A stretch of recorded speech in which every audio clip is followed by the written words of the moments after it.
As the West faces its greatest crisis in centuries, we stand witness to the cultural collapse and outright invasion of our nations. The evidence is everywhere. Video after video, clip after clip. A slow-motion disaster unfolding before our eyes. And yet, amid this chaos, one absence is louder than the rest. The silence of the High Church and its priests. They do not name the invasion for what it is. They do not rally the faithful to defend their homes. Instead, they facilitate blackpilling and defeatism, nihilism, whispering words of comfort to the grieving while offering no resistance to the very forces that have made them grieve. They seek only to ease the pain of decline, powerless to prevent it. Worse, unwilling to even try. Decades ago, the church had the chance to stand against this tide, to defend the nations, the people, and the culture that built its temples. But when the time came to act, it chose modernity. It chose universalism. It doubled down on the very ideologies that now eat away at the foundations of the West, reducing once great Christian nations to empty shells.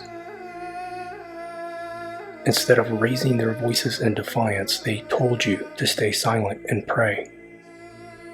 Instead of action, they demanded surrender. This is not an indictment of the faith nor of the Christian God.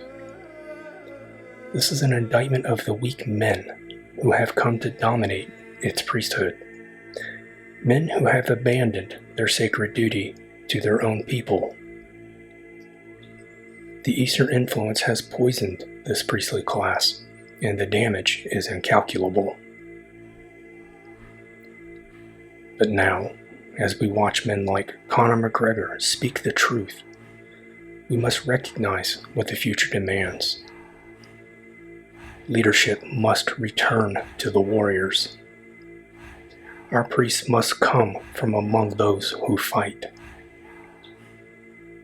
Only the warrior is fit to lead, and the stark contrast between McGregor's words and the trembling cowardice of Christian priests make this truth undeniable. For those of you committed to the Christian faith, I commend you. But it is your priesthood that must be brought to heel.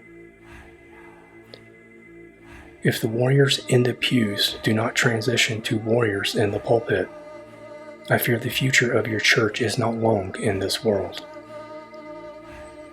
Your priesthood will become the very definition of pagan, a word they so happily hurl at others. We know what they mean, idolater, but that's not the definition of pagan.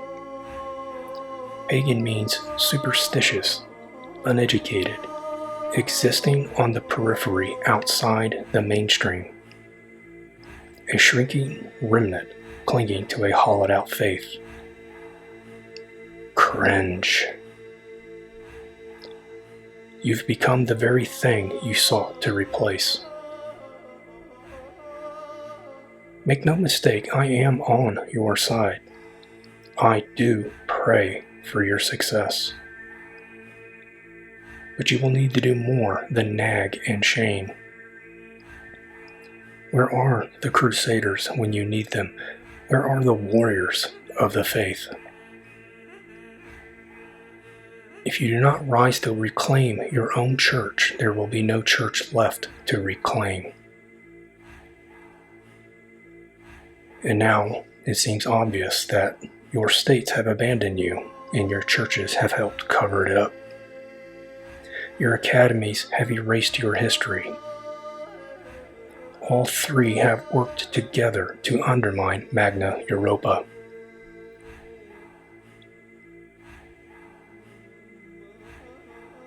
I know this critique is harsh, but it comes from a place of love. The same love that drives a father to confront the failings of his own child, not to destroy them, but to make them strong. If I did not care for your survival, I would not bother speaking at all. I urge you to seek allies. The days of assumed imperial power backing the Christian institution are long gone. You have been orphaned, just as the rest of us have.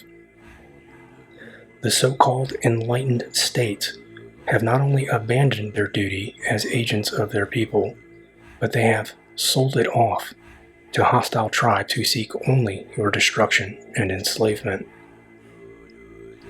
We are not your enemy. We are your kin. Fellow tribesmen bound by blood, by land, by a shared history. It is time to rid your houses of worship of the weak men and traitors who have gutted your faith. It is time to stand beside us. The future belongs to our past. The men who master themselves, who prove their strength, who forge themselves into something greater, these men will push our tribes forward. The question is not whether leadership will return to the strong. It will. The only question is whether you will be among them. Will you rise and prove your worthiness? Or will you roll over in conquest, choking on black pills, claiming righteousness in the face of defeat?